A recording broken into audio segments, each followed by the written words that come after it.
A word of warning. If you're easily offended by cannibalism, death, torture, and fascinating facts about the human body, this series may not be for you. Therefore, listener discretion is advised. Cannibalism.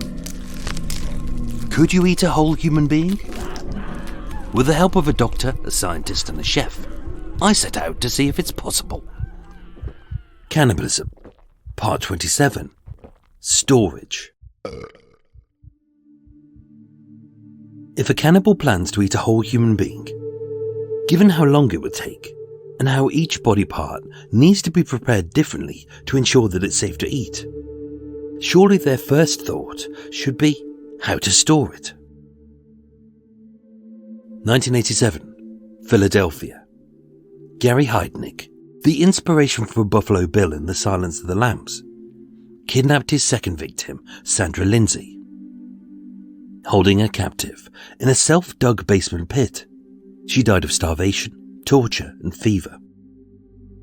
Having dismembered her, he said he ate her ribs, boiled her head, and having frozen her limbs, which he labelled as dog food, it is claimed that he fed it to his dogs, as well as his other victims. Few cannibals or serial killers are experienced butchers or chefs, except Dennis Nilsen, Stephen Port the grinder killer, and Karl Grossman the butcher of Berlin, to name but a few. So how likely are the others to know how fast the edible parts of a body will go off, when putrefaction sets in, and what it smells like? With the average home freezer being 100 litres, big enough to fit Steve, an average UK male, the first option for preserving a human body is the mortuary bag. Technically known as cadaver pouches, they're made from a 7mm non-porous mix of vinyl and polyethylene with a reinforced heat seal. They're designed to prevent leaks, to act as an airtight barrier, and a limited temperature control to delay decomposition. Cadaver pouches are available online without any restrictions, with one type worryingly sold on Amazon. Again, few serial killers have access to a mortuary, exceptions being the recent British necrophile David Fuller and John Wayne Gacy, who was briefly a mortician's assistant, to name but a few. But keeping a body at 2 degrees Celsius, and even that only delays decomposition by a week. Freezing is said to be the best solution.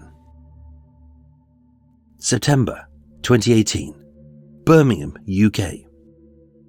Said to be grieving his friend's death, Damien Johnson was unable to let go, and it is said not thinking rationally, when he bought a 2-foot by 3-foot freezer which he kept the body in for 2 years. Arrested on unrelated matters, the flat was boarded up, the freezer was unplugged, and the body was only found when removals men sent it to a refuse tip and they noticed the smell.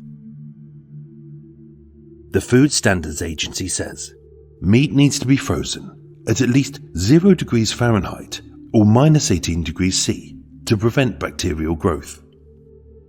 But with many types of meat spoiling owing to freezer burn, which is when it's exposed to cold dry air, which causes the outer layer of moisture to dehydrate, many chefs agree that meat is best frozen in small portions, as at some point it'll need to be thawed, as well as being wrapped in tight plastic like cling film. Admittedly, the purchase of mortuary bags is as suspicious as buying an axe, a spade, plastic sheets, and 20 litres of formaldehyde. So as one unnamed supposed cannibal did in France, he used a food vacuum sealing machine in the restaurant's kitchen that he worked in. Able to air seal a whole £25 turkey in a single package, with all of the oxygen mechanically extracted. Once frozen, it is said if he hadn't been caught, that each limb would have stayed fresh for at least 3 to 4 years, twice as long as just being in a freezer. But what if a cannibal doesn't have a fridge, or can't risk buying one? An artisan food supplier, who for obvious reasons wishes to remain nameless, suggested 5 options for preserving human meat. Curing, which uses salt to limit the moisture. Smoking, but then again, who owns a smoker? Brine, which is effective and cheap. Air drying, which isn't best suited to the moist British climate. Or being submerged in oil and sealed in fat, although that does run the risk of being an incubator for botulism. Each of these options gave the meat a potential best before date of a few weeks, or at best a few months. But none of them were as effective as vacuum sealing. That said, a decent £25 vacuum sealer costs as much as £4,000. Without an adequate method of storing a body, the smell of decay is what leads many serial killers and cannibals to be caught. But decomposition doesn't have one smell, but 6, as the body gives off different chemicals during the process. Cadaverine smells like rotting flesh.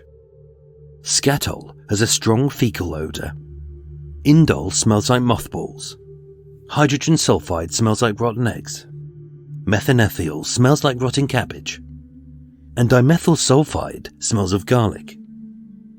And although they're all very different, the smell of decomposition is said to be unforgettable.